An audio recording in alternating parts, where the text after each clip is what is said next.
जय जय राम, जय सिया राम, जय हो हनुमान जी महाराज, जय हो बागेश्वर धाम सरकार। मेरे प्यारे सभी भक्तों, हमारे घर पर रसोई घर तो होता ही होगा जिसको किचन बोलते हैं, और हमारे घर में रसोई घर का बहुत ही महत्व होता है, क्योंकि रसोई घर से ही हमारे सारे सुख, समृद्धि, ऐश्वर्य सब कुछ जुड़े होते हैं। वास्तु शास्त्र के अनुसार घर में रसोई घर का होना सही तरीके से बहुत महत्व होता है। लेकिन आज हम बताएंगे कि घर के रसोई में क्या ऐसा काम नहीं करना चाहिए, और घर के रसोई में वास्तु शास्त्र के अनुसार ये 3 चीज़ें खत्म नहीं होनी चाहिए। आखिर वो क्या चीज़ें हैं जो खत्म होने से हमारे घर की जो लक्ष्मी होती हैं चली जाती हैं। घर में अनेक प्रकार की बीमारियां, नकारात्मक ऊर्जाएं, हर प्रकार से दुख ही दुख टूट पड़ते हैं। आखिर वो क्या चीज़ें हैं जो खत्म नहीं होनी चाहिए, और वो क्या चीज़ें हैं जिनको होने से हमारे घर में हमेशा माता लक्ष्मी दुखी हो जाती हैं और आपके घर से दूर चली जाती हैं। तो आज हम लोग पूरा का पूरा इस बात को जानेंगे कि रसोई घर में क्या चीज़ें होनी चाहिए, क्या चीज़ें नहीं होनी चाहिए, और कौन से काम करने चाहिए, कौन से काम नहीं करना चाहिए। तो यदि आप इस पूरा ज्ञान को जानना चाहते हैं तो इस वीडियो को अंत तक जरूर बने रहिएगा। और अभी तक आपने हमारे वीडियो को लाइक नहीं किया हो तो लाइक जरूर कर दे, और इसके साथ में यदि नए हो तो सब्सक्राइब भी जरूर कर लीजिएगा। तो पहला नंबर की बात है कि आटा, हमारे घर में जो आटा होते हैं, तो बहुत सारे घरों में जब आटा पूर्ण रूप से खत्म हो जाता है, डब्बा खाली हो जाता है, बर्तन खाली हो जाते हैं, तब जाकर उसमें नए आटे भरे जाते हैं। लेकिन ऐसा बिल्कुल ही नहीं करना चाहिए, क्योंकि आटा हमारे घर का, हमारे किचन का बहुत ही महत्वपूर्ण अनाजों में से गिनती होता है, और आटा से हमारे माता लक्ष्मी का संबंध होता है। तो इस वजह से आटा कभी भी पूरा ख़त्म नहीं होना चाहिए। कुछ अभी आटा रहे तभी उसमें नया आटा जो है झाड़ करके डाल देना चाहिए। लेकिन हाँ, आटे वाले बर्तन को कभी भी अच्छे से झाड़ना ही नहीं चाहिए। हल्का सा इधर उधर साफ करके आप उसमें फिर से पुनः जो नया आटा डाल देना चाहिए। दूसरा काम है कि हमारे घर में हल्दी जो है कभी भी जिस भी डब्बे में रखते हो, जिस भी पात्र में रखते हो, वह पात्र कभी भी खाली नहीं होना चाहिए। हल्दी का संबंध हमारे बृहस्पति देव अर्थात बृहस्पति ग्रह से माना गया है, और जिसके घर में हल्दी खत्म हो जाने के बाद नई हल्दी डाली जाती है, उस घर में गुरु दोष लग जाता है। और हल्दी का खत्म होना गुरु दोष की समान होता है। धन की कमी, अनेक प्रकार के रोग, ब्याज सब कुछ शुरू हो जाते हैं। इस वजह से हमारे घर में हल्दी का डब्बा जो होता है खत्म नहीं होना चाहिए। और हाँ, जो भी आप हल्दी यूज करने के लिए जिस भी चम्मच का यूज करते हैं, उसके लिए प्रॉपर एक ही चम्मच होना चाहिए। एक ही चम्मच से, उसी चम्मच से हल्दी भी निकाल दे, उसी चम्मच से नमक भी निकाल दे, सब चीज़ें निकाल दे। ऐसा बिल्कुल ही नहीं होना चाहिए, सेपरेट सब चीज़ें होना चाहिए। और हल्दी का संबंध चूंकि हमारे गुरु से है, गुरु पर्वत से है, तो इस वजह से हल्दी कभी भी ना तो उधार लेनी चाहिए ना तो उधार देनी चाहिए। ऐसा करने से आपके अच्छे किस्मत उसके घर चले जाएंगे, यदि उधार लेते हैं तो उसकी बुरी किस्मत आपके घर चले जाएंगे। इस वजह से हल्दी का कभी लेन देन नहीं करना चाहिए। तीसरा काम है, हमारे जो किचन होता है रसोई घर में, वास्तु शास्त्र के अनुसार चावल नहीं खत्म होना चाहिए।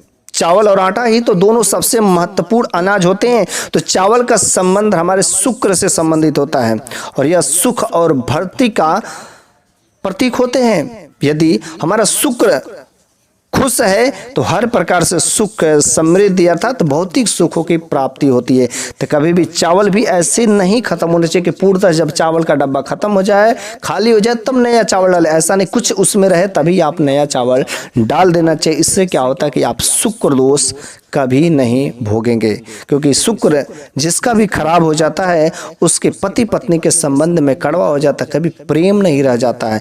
बीवी बच्चों के बीच में हमेशा झगड़ा होने लगता है, घर में पारिवारिक कलह, शांति नाम की चीज़ जो भंग हो जाती है। तो इस वजह से हमेशा चावल के खत्म होने से पहले ही नया चावल डाल देना चाहिए। चौथा काम है नमक, क्योंकि बिना नमक का खाना तो बन नहीं सकता। नमक का हमारे इस रसोई घर में विशेष ही महत्व है, और नमक का संबंध जो हमारे राहु से है। यदि आप नमक का भी डब्बा पूर्णतः खाली हो जाता है, तब जाके आप जो नया नमक डालते हैं, तो इससे जो राहु आपका विद्रोह में हो जाता है और राहु दोष आपको लग जाते हैं, जिसकी वजह से आपके घर में आर्थिक तंगी का सामना करना पड़ जाता है। और नमक का भी हमें लेन देन नहीं करना चाहिए, ना तो नमक लें ना तो नमक दें, क्योंकि दूसरे का राहु दोष आपके घर आ जाएगा और आपका यदि राहु अच्छा रहेगा तो दूसरे के यहाँ चला जाएगा। इस वजह से नमक का लेन देन नहीं करना चाहिए और नमक खत्म होने से पहले ही हमेशा हमें फ्रेश नमक, और नमक में किसी भी हल्दी या मरचा का मिक्सअप नहीं होना चाहिए। उसी चम्मच से डाल देते, उसी चम्मच से, एक चम्मच सेपरेट रखना चाहिए साफ डब्बे में। यदि नमक जिस भी डब्बे में रखते हैं वह यदि डब्बा ट्रांसपेरेंट हो तो वह बहुत ही अच्छा संकेत देते हैं। ठीक है, अगला जो है सरसों का तेल है। वास्तु शास्त्र के अनुसार सरसों का तेल जो खाद्य तेल में से एक तेल माना जाता है और सरसों का तेल हमारे शनि ग्रह से संबंध रखता है। और सरसों का तेल भी वैसे ही करना चाहिए कि हमारे जब डिब्बे में सरसों का तेल खत्म होने वाला रहता तभी नया सरसों का तेल डाल देना चाहिए, क्योंकि यदि पूर्णतः सरसों का तेल खत्म होने के बाद नया सरसों का तेल डालते हैं तो हमें यहाँ शनि दोष से हम क्या हो जाते हैं, प्रभावित हो जाते हैं, जिसका शनि खराब हो जाता है, 7.5 या ढैया लग जाती है तो उसके जीवन में संकट ही संकटों का पहाड़ टूटने लगता है।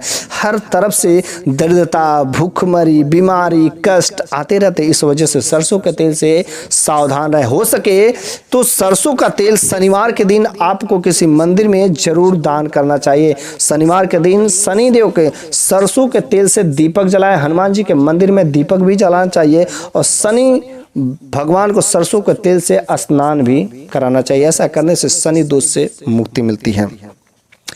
अब हम लोग जानते हैं कि आखिर हमारे किचन जो रसोई घर होता है, ऐसा क्या चीज होता है कि जिसको ना रखना चाहिए, क्योंकि ऐसा चीज रखने से हमारे घर में विकास जो रुक जाता है, हमारे घर में दरिद्रताएं आ जाती है, अनेक प्रकार के पारिवारिक कलह कलेश शुरू हो जाते हैं। आखिर कैसा क्या चीज है कि जिनको रखने मात्र से हमारे घर में अनेक प्रकार के कष्ट से शुरू हो जाती है।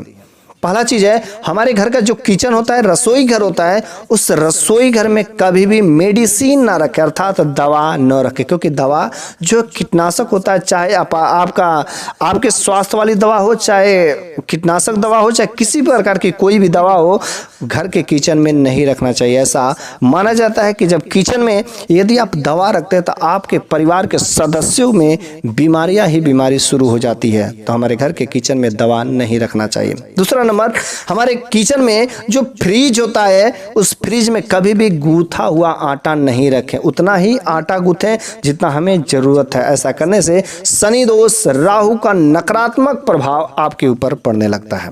तीसरा काम है, हमारे घर में जो किचन होता है, वास्तु शास्त्र के अनुसार किचन में अर्थात रसोई घर में कभी भी कोई मंदिर नहीं होना चाहिए।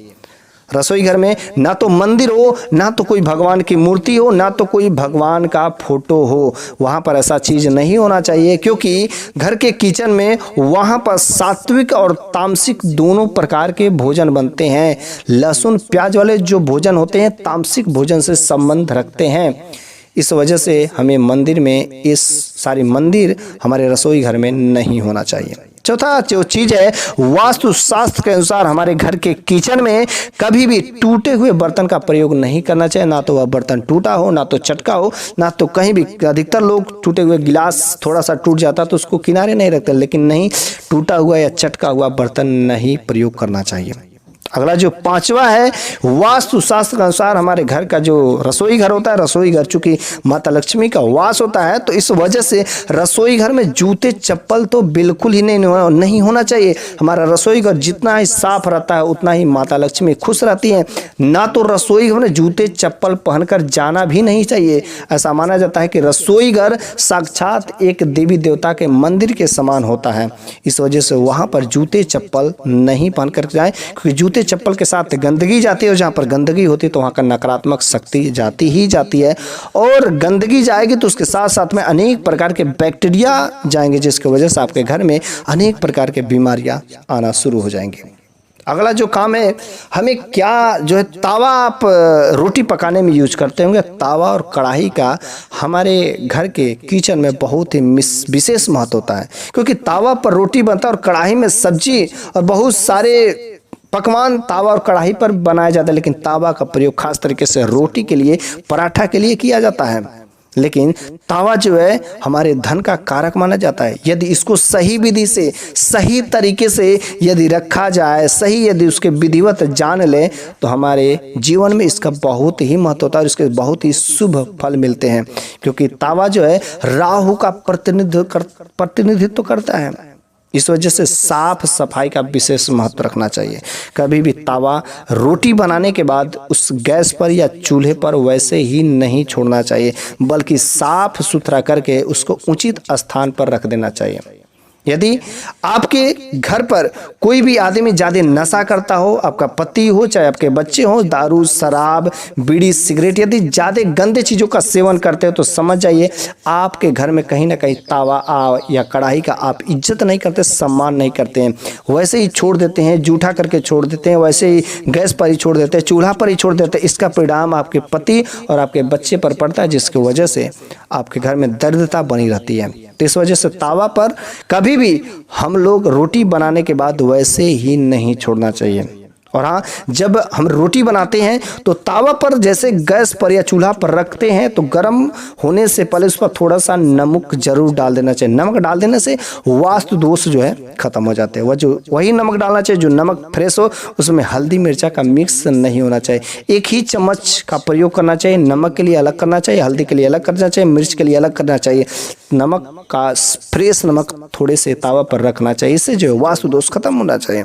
और जब तावे पर पहली जो रोटी पकाते हैं, उस पहली रोटी को गौ माता को खिला देना चाहिए।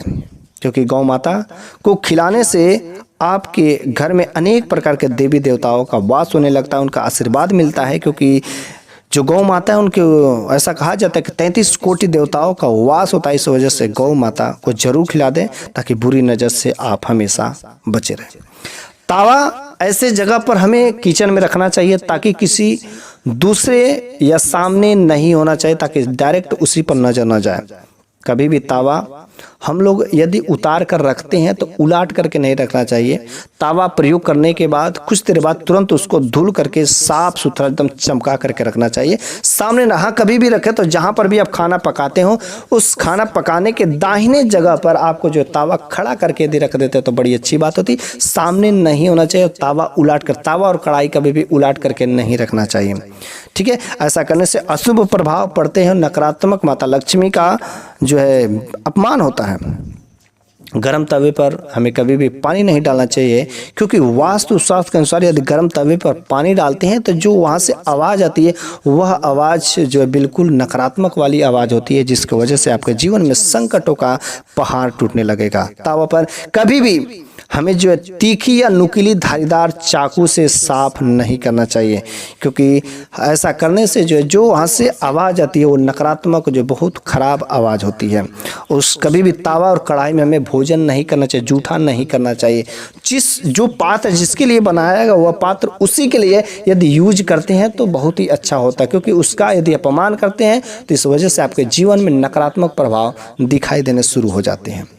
तो ये रहा आपके बात हमारे किचन में क्या चीज़ें होनी चाहिए, क्या चीज़ें नहीं होनी चाहिए, कैसे होनी चाहिए, क्या चीज़ें रखना चाहिए, क्या करना चाहिए, क्या चीज़ें नहीं करना चाहिए। पूरा का पूरा ज्ञान हमने आज के वीडियो में आपको बताया। यदि मेरी बात आपको अच्छी लगी हो तो प्लीज़ वीडियो को लाइक कर दीजिए, और यदि कोई पंडित देख रहा हो, कोई हिंदू देख रहा हो तो आप इस वीडियो को सपोर्ट करिए और सभी सनातनियों के पास, सभी हिंदू के पास यह वीडियो जरूर ही भेजें, ताकि सभी के घर में यदि ऐसी गलतियाँ होती रहे तो उसके घर में दरिद्रता आने से बच जाए।